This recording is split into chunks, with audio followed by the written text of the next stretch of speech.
Mamie, tes histoires me manquent. Ça fait longtemps que tu ne m'as pas raconté une des histoires d'autrefois. Tu sais, ma fille, toutes les histoires que j'aime vous raconter ne sont pas toujours des histoires agréables, certaines font peur, et d'autres, les gens n'aiment même pas en parler. Là, tu m'intrigues encore plus. Ne me laisse pas sur ma faim, raconte-moi une de ces histoires.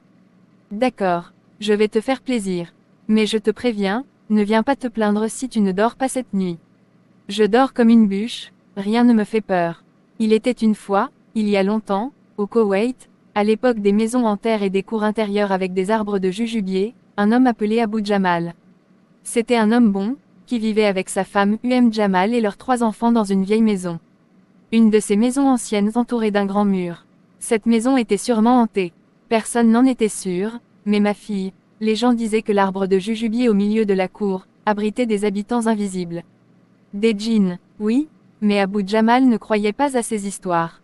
Il disait, ce sont des légendes, les jujubiers portent chance. Il avait peut-être raison, peut-être, mais une nuit, tout a changé. Il était 10 heures du soir et Jamal a décidé d'aller préparer du thé dans la cuisine. Du thé, comme toujours. Le thé ne les quittait jamais. Le problème, c'est que pour aller à la cuisine, il fallait traverser la cour, car les pièces de la maison entouraient cette dernière, comme dans les vieilles maisons. Et alors, qu'est-ce qui s'est passé? En traversant, elle a entendu des rires d'enfants, ils chuchotaient et semblaient jouer sous le jujubier. Des enfants à cette heure-là? Non, ma fille, la maison était calme et il n'y avait pas d'enfants de cet âge-là. Qu'a fait Jamal? Elle a essayé de l'ignorer et d'avancer rapidement, mais en passant près de l'arbre, une voix claire l'a appelée, Jamal, Jamal. Oh mon Dieu! Immédiatement, le plateau de thé est tombé de ses mains, et elle a couru vers son mari. Et Abu Jamal ne l'a sûrement pas cru, n'est-ce pas? Malheureusement, non, il lui a dit, il n'y a rien, tu as dû rêver. Il aurait dû la croire, c'est évident qu'il se passe quelque chose. C'est vrai, mais les hommes doutent souvent de ce genre de choses.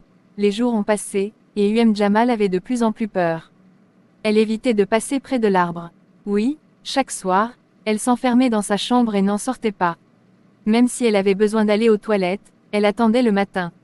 La pauvre, elle vivait dans la peur, jusqu'à ce que Abu Jamal décide de couper et brûler l'arbre. Non, mamie, pourquoi? Il pensait qu'en brûlant le jujubier, tout redeviendrait normal. Mais il ne savait pas qu'il déclenchait quelque chose de pire. Qu'est-ce qui s'est passé? Quand il a mis le feu à l'arbre, ils ont entendu des cris s'élever des flammes. Oh non! Quelques jours plus tard, Jamal a commencé à voir des choses étranges dans la maison. En entrant dans la salle de bain, elle a vu dans le miroir, une femme au visage brûlé, debout derrière elle.